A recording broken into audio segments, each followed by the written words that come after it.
Mohon izin untuk mencari nama filenya dulu, Bruder. Iya, Pak. Nggak apa-apa, Pak. Ya, silakan Pak Yudi ya.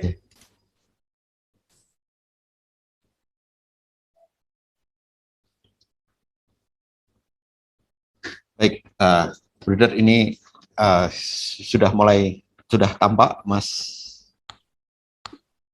Ya, sudah Pak, terima Ya, kasih. Pak. baik. Baik para Bruder dan Bapak Ibu semua yang terhormat,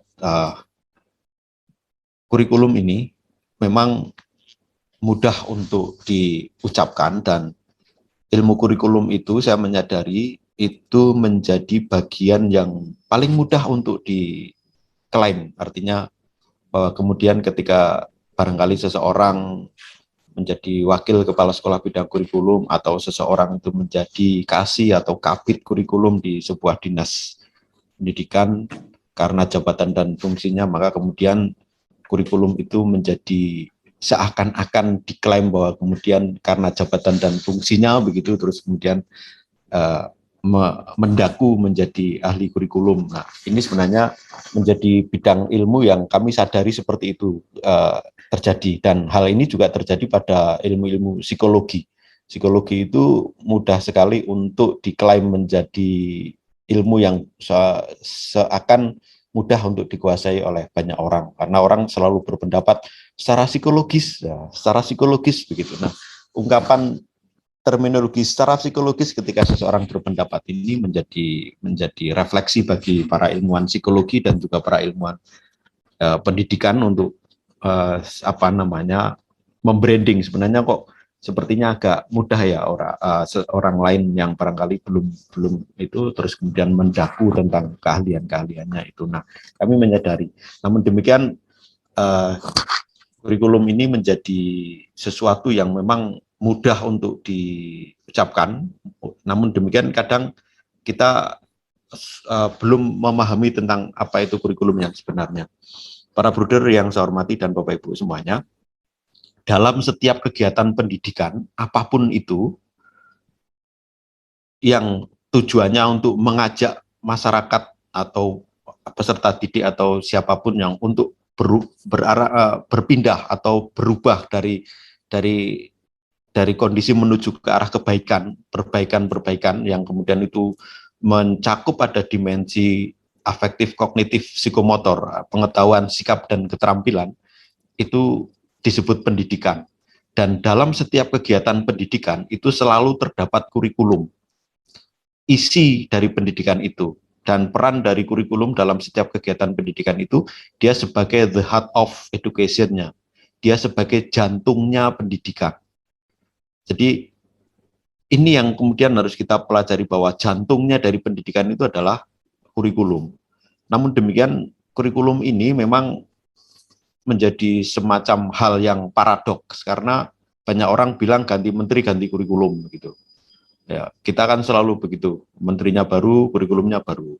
Nah, selalu terjadi begitu. Hampir 10 tahunan kita kalau berubah. Itu dulu ada kurikulum KPK, sebelum KPK dulu ada kurikulum tahun 5, setelah Indonesia Merdeka itu ada pertama adalah 54, 64, 74, 84, 94, terus kemudian tahun 2004 berubah ke kurikulum KBK, kurikulum berbasis kompetensi waktu itu. Tapi kemudian ya karena bingung dulu, kurikulum 94 berpindah ke kurikulum KBK 2004, kurikulum berbasis kompetensi, tapi karena sosialisasi dan pemahaman kurikulum itu belum masif kepada semua guru, sehingga kemudian yang muncul adalah kurikulum berbasis kebingungan, bukan lagi kompetensi tapi bingung di situ semuanya para guru. Kemudian 2006 berpindah ke KTSP sampai dengan sekarang, dan sekarang ini tren Mas Menteri yang sekarang adalah kurikulum Merdeka dan Merdeka Belajar, yang barangkali itu ada di sampai kepada Merdeka Belajar pada level-level pendidikan SD, SMP, dan SMA. Nah, ini kurikulum ini yang kemudian kita akan bicarakan menjadi jantungnya pendidikan, Bapak Ibu, para bruder yang terhormat. Karena hal-hal yang kurikulum ini yang sifatnya itu menjadi bidang inti dari kurikulum yang selama ini kemudian kita itu abai dan kemudian kita hanya memaknai kurikulum itu hanya sebagai mata pelajaran. Sementara kita lupa bahwa kurikulum itu bagian utamanya adalah, bagian utama dari kurikulum itu adalah kita sebagai guru, kita sebagai pendidik, itu bagian utama.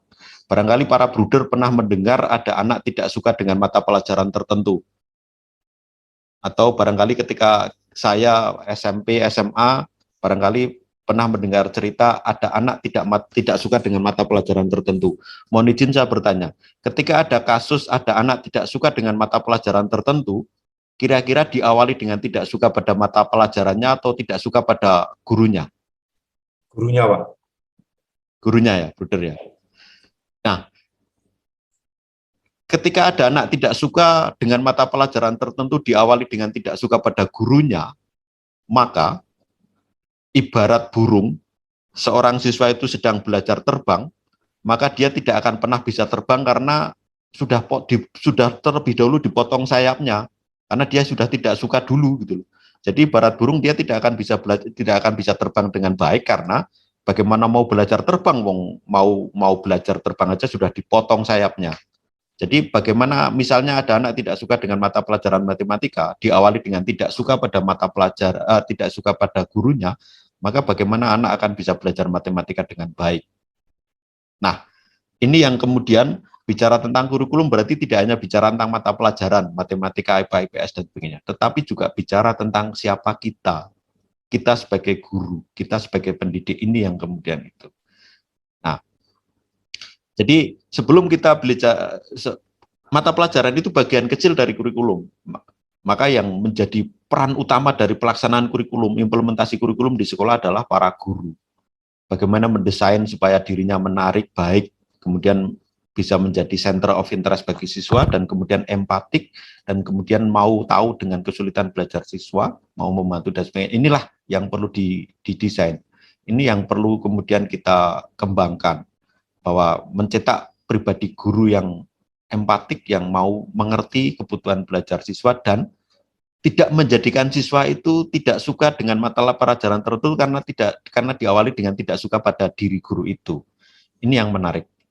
Dan fenomena yang lain yang kemudian kita lupa bahwa itu adalah kurikulum adalah, dulu Ki Hajar Dewantara itu selalu mengatakan pada kita itu tidak menyebutnya sebagai sekolah. Tapi barangkali para bruder, para Bapak Ibu tahu sejarah bahwa Ki Hajar Dewantara tidak menyebut sekolah, tapi beliau menyebutnya sebagai taman siswa. Betul ya, para bruder, Bapak Ibu? Ya. Menyebutnya taman. Nah, analoginya, sebagaimana sebuah taman, ketika kita punya anak kecil, nah, mari kita jalan-jalan ke taman, kita main-main ke taman. Mungkin anak kita akan riang, karena sebagaimana taman, kalau kita main ke sana ya menyenangkan. Nah, mari kita jalan-jalan ke taman, kita bermain ke taman. Riang. Ketika berada di taman, riang, karena banyak teman-temannya, banyak mainan, banyak orang yang barangkali seumuran, sepantaran bermain bersama di taman itu dengan bimbingan orang tua. Tapi begitu, nah ini sudah malam, ini sudah sore, ini mau hujan, ayo kita pulang. Anak-anak cemberut, karena pulang dari taman itu. Nah, harusnya yang namanya sekolah itu seperti itu. Ketika anak-anak mau berangkat ke sekolah riang, berada di sekolah itu riang, karena apa? Ketemu dengan guru-gurunya yang baik, yang menarik. Tapi begitu mau ada bel pulang, bel 3 kali bunyi di sekolah pulang, itu cemberut, karena akan pisah dengan teman-teman baiknya dan para gurunya. Tetapi sekolah hari ini kan kebalikannya. Mau berangkat ke sekolah cemberut, di sekolah cemberut, begitu mendengar bel pulang, senengnya luar biasa, merdeka begitu. Nah, ini fenomena-fenomena yang barangkali itu masuk dalam bagian implementasi kurikulum, tetapi itu tidak bicara tentang mata pelajaran, karena mata pelajaran hanya bagian kecil dari yang namanya kurikulum. Itu hanya tool, alat. Tetapi bagian utama yang paling kurikulum itu adalah guru.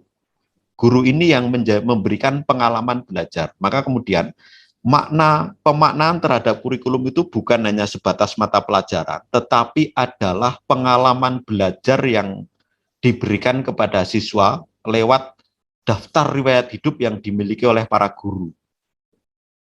Keteladanan-keteladanan yang dimiliki para guru yang kemudian itu nanti akan diinternalisasi kepada siswa melalui keteladanan-keteladanan. Dan para bruder terdahulu sudah mencontohkan keteladanan-keteladanan itu kepada kita. Nah, jadi dengan demikian saya mengajak para Bapak Ibu untuk memahami bahwa kurikulum itu adalah memberikan pengalaman hidup, pengalaman yang membelajarkan kepada siswa. Bukan lagi sebatas hanya mata pelajaran, karena mata pelajaran itu hanya sebatas alat yang dipakai untuk membelajarkan siswa. Tetapi yang utama itu adalah kita sebagai pelaksana kurikulum itu. Maka saya lanjutkan para bruder, maka ini tadi saya lewati karena tadi saya mencoba menyaring apa yang menjadi diskusi para bruder dan Bapak Ibu semuanya. Bapak Ibu, sebelum kurikulum maka ada teori kurikulum. Nah, teori kurikulum itu pernyataan yang memberikan makna terhadap kurikulum sekolah. Memberikan makna terhadap kurikulum sekolah. Sekolah itu akan dikatakan menyenangkan, sekolah itu dikatakan favorit, dikatakan menjadi pilihan bagi masyarakat dan sebagainya, itu pemaknaan. Dan makna ini diberikan oleh masyarakat terhadap sekolah. Sebagaimana hukum pemaknaan itu, makna diberikan oleh orang yang memandang objek, bukan diturunkan dari objek. Nah, sekolah itu nanti akan membranding dirinya seperti apa, itu kurikulum yang dilaksanakan di sekolah itu akan berperan dalam hal memberi makna terhadap sekolah-sekolah itu, sehingga tidak aneh ketika kemudian ada muncul asumsi sekolah favorit, sekolah pilihan, sekolah model dan sebagainya itu ya. Itu pemaknaan terhadap kurikulum sekolah itu muncul dari situ, dari serangkaian hubungan antara unsur-unsur kurikulum yang memberi petunjuk pada pengembangan dan evaluasinya. Ini yang kemudian membedakan antara sekolah satu dengan sekolah yang lain, karena ada unsur-unsur lain yang berbeda yang dimiliki oleh sekolah, dan itu menjadi bagian kurikulum. Dan kalau melihat sejarahnya ini, para bruder yang mengelola Pangudi Luhur ini memberi nuansa yang berbeda dibanding sekolah-sekolah yang lain, karena ada nilai-nilai yang diusung yang itu tidak dimiliki oleh sekolah-sekolah lain. Nah, itu yang memberi makna terhadap sekolah-sekolah itu. Jadi teori kurikulum bicara tentang itu. Jadi tentang petunjuk pengembangan dan evaluasinya juga itu para bruder dan yang mengelola sekolah juga sudah mengembangkan bagaimana isi dan evaluasinya itu di sana para bruder.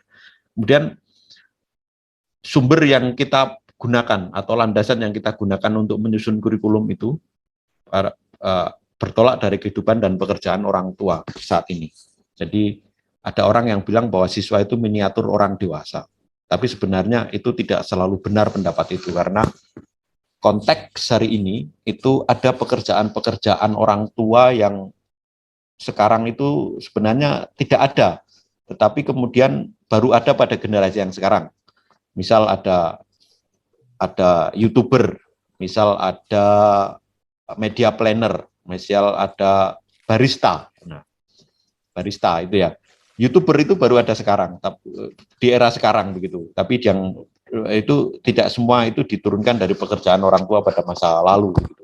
Tapi ada fenomena-fenomena baru yang sekarang muncul di itu. Kemudian bertolak dari kehidupan pekerjaan orang tua dan orang dewasa ini, maka itu menjadi luas karena meliputi semua unsur kebudayaan.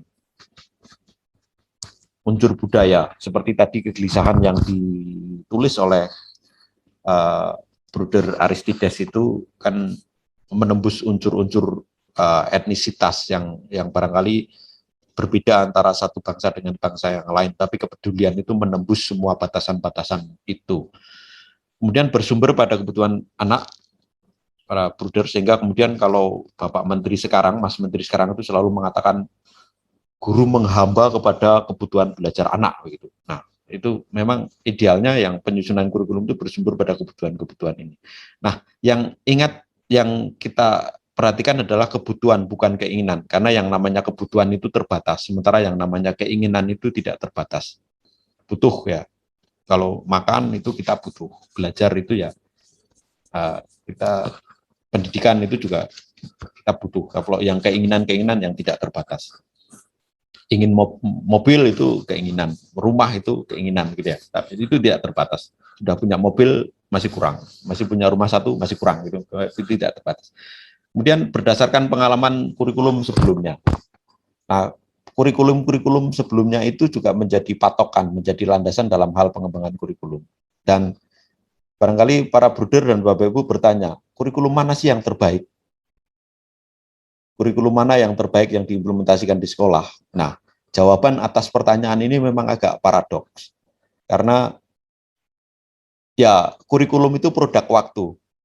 Yang kurikulum di samping bahwa dia itu adalah bicara tentang autobiografi, bicara tentang masa depan anak bangsa, tetapi di satu sisi yang namanya kurikulum itu adalah produk waktu. Jadi ketika kurikulum itu mana yang terbaik, maka ya kita bisa mengatakan bahwa kurikulum yang terbaik ya saya kurikulum yang sedang kita laksanakan. Ini memang agak paradok ketika saya menjawab pertanyaan itu, karena ada sebuah cerita seorang pelukis yang menggelar karyanya, pameran karya-karyanya, dan ada banyak kurator yang pengkolektor yang kemudian datang melihat karyanya, karya lukisan yang dipamerkan itu, dan para kolektor itu ada yang bertanya kepada pelukis, Bapak tolong tunjukkan kepada saya mana di antara lukisan Bapak yang Bapak pajang ini yang terbaik. Akan saya bayar berapapun yang Bapak minta. Akan saya koleksi begitu. Apa jawaban pelukis? Mohon maaf Bapak, lukisan-lukisan saya yang saya pamerkan di sini tidak ada yang terbaik. Nah, kurator bingung lah. Terus di mana lukisan Bapak yang terbaik? Akan saya beli. Nanti akan saya koleksi. Tidak ada yang ada di sini Pak. Lukisan saya yang terbaik itu lukisan yang akan datang. Jadi lukisan yang masih dalam pikirannya itu menurut dia itu lukisan yang terbaik. Itu sama kalau ditanya presiden mana yang terbaik, ya presiden yang akan datang, barangkali kan begitu. Gojekannya begitu gitu ya. Nah, itu sama. Jadi kalau ditanya bahwa mana kurikulum yang terbaik, ya mungkin kita bisa mengatakan bahwa kurikulum yang terbaik ya yang sedang kita laksanakan, yang sedang kita inisiasi, yang barangkali itu sedang menjadi inisiasi menteri hari ini, ya itu barangkali kurikulum yang terbaik menurut versi kebenaran menurut siapa yang sedang berkuasa begitu. Nah, itu barangkali jawaban atas itu. Nah, jadi berdasarkan pengalaman-pengalaman kurikulum sebelumnya ini yang kemudian ini menjadi dasar untuk kita menyusun kurikulum yang menurut kita ideal gitu. Dan ada yang lain yaitu para bruder dan Bapak Ibu semuanya, yaitu ada nilai-nilai. Ada value, ada nilai yang kemudian itu menjadi prinsip bagi kita dalam hal mendidik anak. Ada nilai-nilai yang menjadi keyakinan kita, yang menjadi pegangan kita, yang menjadi prinsip bagi kita dalam mendidik anak. Ada nilai-nilai kemanusiaan. Karena nilai-nilai kemanusiaan itu tidak bertentangan dengan ajaran apapun. Nah, ini yang kemudian penting untuk kita rumuskan, nilai-nilai apa yang kemudian penting untuk kita ajarkan kepada anak-anak untuk membekali kehidupannya di masa yang akan datang. Nah, nilai-nilai ini. Nah, barangkali para bruder dan Bapak Ibu semuanya yang di Pangudi Luhur ini punya nilai-nilai yang universal yang kemudian itu diyakini menjadi prinsip, menjadi landasan dan pedoman dalam tata kehidupan kita sebagai manusia. Itu yang kemudian yang harus kita identifikasi, yang kemudian kita terjemahkan dan kita aplikasikan dalam proses yang namanya pembelajaran melalui internalisasi, melalui sosialisasi, dan itu dengan cara-cara kontekstual yang sekarang ini yang perlu kita sepakati, yang perlu kita rumuskan, kemudian kita wujudkan nilai-nilai itu. Dan sumber penyusunan yang lain selain nilai ini, Bapak Ibu, adalah kekuasaan sosial dan politik. Ini ya karena apa? Pemberlakuan kurikulum itu adalah keputusan politik. Ya. Pemberlakuan kurikulum berlaku pada semua jenjang pendidikan di Indonesia itu juga keputusan politik. Nah, karena ini keputusan politik kan ya ada yang setuju, ada yang tidak setuju, ada yang mendukung, ada yang tidak mendukung begitu ya. Nah, dan ada yang menolak, barangkali muncul kurikulum baru, ada yang menolak, itu ya biasa. Karena apa? Hal yang paling mudah oleh manusia dilakukan ketika menghadapi perubahan adalah menolaknya. Itu yang paling mudah. Ketika ada perubahan, maka yang paling mudah kita lakukan adalah apa? Ya menolak perubahan-perubahan itu. Gitu. Nah, maka kemudian dalam hal penyusunan kurikulum, itu juga ada nilai, ada kekuasaan sosial politik yang kemudian itu menjadi pertimbangan bagi kita. Karena ya di satu sisi institusi tertentu itu punya hak untuk menentukan apa yang benar gitu. Nah, sama Menteri Pendidikan juga punya legitimasi untuk mengatur bahwa kurikulum inilah yang berjalan dan diikuti begitu dengan semua program-program yang ditawarkan kepada semua sekolah begitu. Ini kita yang menjadi perhatian Bapak Ibu. Jadi melihat fenomena ini maka kemudian mari kita pahami bahwa pendidikan tidak hanya bicara mata pelajaran, kurikulum tidak hanya mata pelajaran, tetapi bertolak dari apa nilai-nilai keluhuran yang kita miliki yang kemudian itu kita ingin itu dikuasai oleh siswa kita dan juga ada kekuasaan sosial dan politik yang mengatur semua itu. Saya lanjut supaya tidak kemana-mana tentang kekuasaan sosial dan politik. Ada subteori tentang kurikulum, Bruder dan Bapak Ibu semuanya, yaitu ada desain dan ada rekayasa. Desainnya seperti apa? Mohon maaf Pak Yuli, ini ya. berarti 5 menit lagi ya Pak Yuli. Oh ya. Dilanjutkan ke kedua yang. Oh ya baik. Nah ini kita lewati dulu para bruder dan Bapak Ibu semuanya untuk memanfaatkan waktu. Nah berikutnya yang penting saya ajak kepada para bruder dan Bapak Ibu semua sebagai orang yang dipercaya untuk mengelola unit-unit pendidikan, yaitu dalam hal pengembangan kurikulum Bapak Ibu bruder dan Bapak Ibu semuanya, itu masing-masing kita, masing-masing orang itu punya keyakinan dan masing-masing kita itu punya teori yang barangkali kita anggap menjadi benar begitu ya, karena kebenaran teoritis itu kan kebenaran-kebenaran pada level interpretasi, yang kebenaran interpretasi ini kan yang kebenaran-kebenaran yang kebenaran yang dicari oleh para akademisi, para ilmuwan begitu ya, sehingga kemudian itu konsepsi teori itu kebenaran-kebenaran interpretatif yang itu dicari oleh para ilmuwan. Sementara keyakinan ini kan kebenaran-kebenaran yang diwahyukan, yang dari ketuhanan begitu, nilai-nilai ketuhanan. Dan masing-masing orang punya sudut pandang, punya visi dan punya misi. Nah, inilah yang kemudian yang dimaksud oleh Mas Hendy di awal adalah sebagai deliberasinya, yaitu mari kita satukan, mari kita bicarakan, mari kita rumuskan bersama berdasarkan keyakinan kita, teori, konsepsi, sudut pandang, dan visi misi yang kita miliki untuk kita jadikan sebuah platform yang kemudian ini memenuhi unsur nilai-nilai keutamaan yang luhur begitu. Terus kemudian nanti kita jabarkan, kita susun menjadi kesepakatan bersama, sehingga kemudian nilai-nilai keluhuran itu nanti akan kita formulasikan menjadi sebuah konten atau isi kurikulum yang nanti akan kita terapkan dalam mendidik anak-anak kita di sekolah. Nah, tentu dalam hal menyusun kesepakatan ini, menyusun mendeliberasi ini, ya tentu ada penerimaan, penolakan, perubahan, dan sebagainya. Maka di sini saya katakan bahwa perubahan kurikulum itu tidak terjadi di ruang yang kosong. Karena ada perdebatan. Contoh sederhana, saya mencontohkan. Perubahan kurikulum di perguruan tinggi itu ada mata kuliah umum, ada mata kuliah keahlian. Mata kuliah umum itu ada mata kuliah bahasa Indonesia, ada agama, ada Pancasila, ada kewirausahaan, begitu ya Bapak Ibu semua dan para bruder. Ketika kemudian kurikulum perguruan tinggi mau dirampingkan, itu menjadi perdebatan, mana yang harus dikurangi gitu. Bahasa Indonesia nggak mau, Pancasila nggak mau, agama tidak mau. Kenapa? Semuanya punya teori, punya konsepsi bahwa itu penting begitu. Nah, penting gitu, agama penting gitu, bahasa Indonesia itu penting. Terus pertanyaannya, apa orang belajar bahasa Indonesia dari TK sampai SMA tidak cukup ya? Gitu misalnya, ada yang nakal bertanya begitu gitu ya.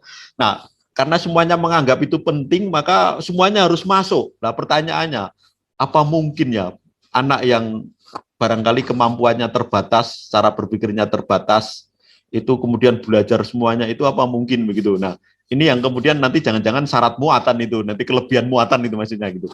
Nah, itu yang kemudian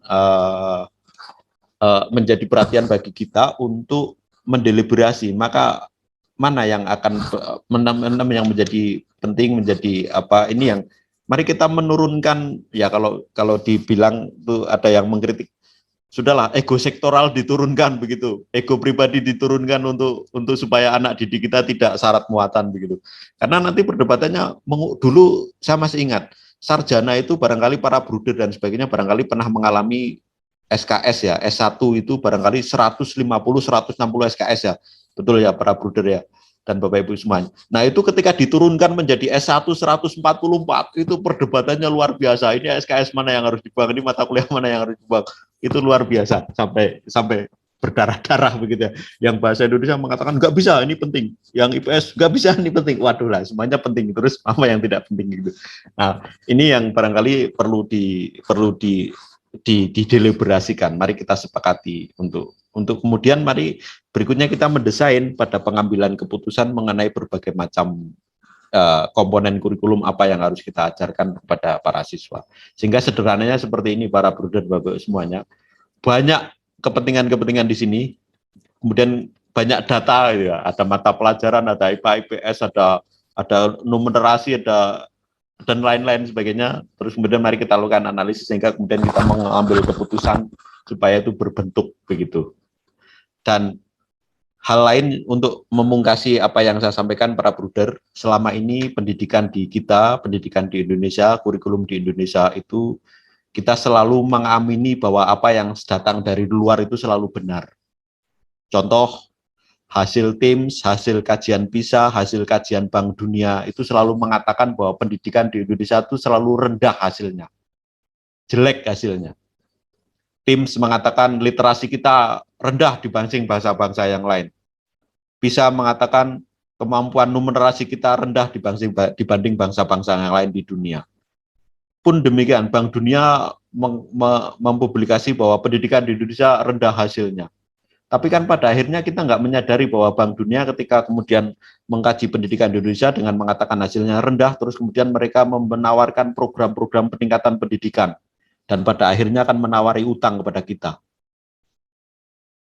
Dan kita menganggap bahwa kajian Bank Dunia itu selalu benar, kajian PISA itu selalu benar, dan kajian TIMSS itu selalu benar. Dan kita tidak pernah mempertanyakan sebenarnya mereka cara menelitinya bagaimana, instrumennya seperti apa, dan siapa informannya, kita nggak pernah bertanya tentang itu. Sehingga kemudian kita selama ini menjadikan bangsa lain kita sebagai cermin untuk kita. Sehingga kita mengatakan Finlandia pendidikannya baik, negara-negara lain baik, negara-negara Skandinavia baik. Tapi kita lupa bahwa sebenarnya kita punya nilai-nilai luhur yang perlu diterjemahkan untuk mendidik anak-anak kita. Dan kita selalu membenarkan pendapat dari bangsa lain tentang pendidikan kita. Itu barangkali para bruder, Bapak Ibu semuanya, saya yakin para bruder ini para pengambil keputusan yang untuk pendidikan di kita, untuk mendidik anak bangsa kita, mendidik masa depan anak-anak kita. Nah, ini saya percaya kepada para bruder untuk bisa mengambil keputusan-keputusan tentang apa yang harus dibelajarkan kepada anak-anak. Kata orang, menjadi kepala ayam itu lebih baik daripada ekor singa. Ekor singa itu galak, tapi apalah artinya, karena hanya ekor begitu. Beda kalau kepalanya, tapi lebih baik menjadi kepala ayam daripada menjadi ekor singa. Karena pada titik tertentu kita mengambil keputusan-keputusan yang itu untuk kebaikan pendidikan anak-anak kita di masa yang akan datang. Soal kemudian sekarang ada numerasi dan sebagainya, ada nilai-nilai Pancasila dan sebagainya, ya kita pahami bahwa itu tidak bertentangan dengan nilai-nilai luhur tentu yang diajarkan kepada anak-anak kita. Sementara itu, para bruder, Bapak Ibu yang terhormat, kurang lebihnya mohon maaf dan terima kasih. Waktu saya kembalikan kepada Mas Hendy Kiawan. Nanti selanjutnya kita akan diskusi lebih lanjut. Terima kasih. Silakan Mas Hendy. Terima kasih Pak Yuli atas pemaparan yang luar biasa, membuka cakrawala, bahkan meleburkan cakrawala kita untuk sama-sama kita berjuang menegaskan bagaimana kurikulum itu tidak hanya jatuh pada mata pelajaran, tetapi justru lebih luas soal keteladanan itu ditanamkan kepada siswa. Lalu nanti jam 1, Bapak Ibu Bruder kita akan bersama Pak Yuli lagi langsung kita FGD, Pak Yudi akan memaparkan, kita langsung tanya jawab. Silakan Buder, nanti ada beberapa waktu untuk kira-kira 2 jam sambil istirahat siang dan merefleksikan bagaimana peluang nilai atau keutamaan kepangudiluhuran atau kebuderan atau ke-FIC-an itu masuk di dalam kurikulum di tiap-tiap unit. Kita nanti akan melanjutkan diskusi jam 1, kita sambil istirahat siang, merefleksikan ini bagaimana, atau sampai saat ini bagaimana nilai-nilai peluang, keutamaan, kepangudiluhuran, kebuderan, ke-FIC-an itu masuk dalam kurikulum di tiap unit. Implementasinya bagaimana, ideal dari para buder, Bapak Ibu guru seperti apa. Gitu, kira-kira seperti itu para buder, Bapak Ibu. Ini ada pertanyaan-pertanyaan tentunya, itu kita endapkan dulu, kita refleksikan dulu sampai nanti supaya kita gamblang untuk menjelaskan semuanya. Pak, gitu ya. Waktu dan tempat kami kembalikan kepada MC. Terima kasih Pak Ibu, terima kasih Pak Buder. Gimana? Bisa dimintakan materi yang tadi disampaikan Pak Jili. Ya. Baik, Bruder. Setelah ini saya kirim, Bruder. Di-share dulu, nanti juga bisa dipelajari juga kita untuk nanti itu dasar diskusi nanti juga. Betul. Terima kasih. Baik, saya kirim, Bruder, untuk di grup ini. Baik, terima kasih Mas Hendy, para Bruder, beserta diskusi kita pada pagi hari ini. Kini tiba saatnya kita untuk istirahat sejenak jam 11 sampai jam 1 nanti, seperti yang tadi Mas Hendy sudah sampaikan. Lalu mengingatkan untuk pengisian link evaluasi kegiatan BIMTEK, walaupun tadi Buder Totok sudah memberi masukan tentang bentuknya, tapi kira-kira karena data yang akan hasil yang ingin diperoleh kemarin pertimbangannya adalah karena data yang ingin diperoleh itu data berupa angka numerik gitu Buder, lalu jadinya seperti itu. Tapi nanti terima kasih masukannya, nanti menjadi evaluasi bagi kami. Saya kira demikian, saya tidak berpanjang lebar karena toh sekarang jamnya istirahat itu saya kira tidak perlu saya sertai dengan cerita wayang lagi. Dan selamat beristirahat para Bruder dan teman-teman sekalian. Lalu sampai jumpa nanti pukul 13 tepat di di tempat ini, di link ini lagi. Saya kira demikian, saya tutup. Mohon izin, terima kasih semuanya. Lagi nanti siang, ambil gambar. Luar biasa masukan pencerahan. Mohon maaf para Bruder sekalian, ada pesan dari Mas Dani, host, untuk pengambilan gambar. Mohon untuk para Bruder, untuk yang belum on kamera, untuk on cam sebentar.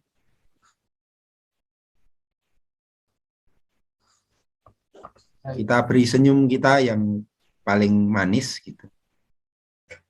3, supaya 2, 1. Slide 2. 3, 2, 1. Untuk kerja, terima kasih.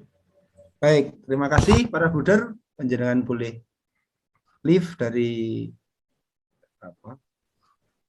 Zoom ini. Sampai jumpa nanti. Terima kasih. Terima kasih. Untuk materi sudah di kolom chat ya dari Pak Yuli. Pak Yuli. Mohon izin sudah saya share di kolom chat Bapak Ibu. Terima kasih Pak Yuli. Selamat istirahat dulu. Terima kasih. Mohon izin live, nanti gabung lagi jam 13, Bruder, Bapak Ibu.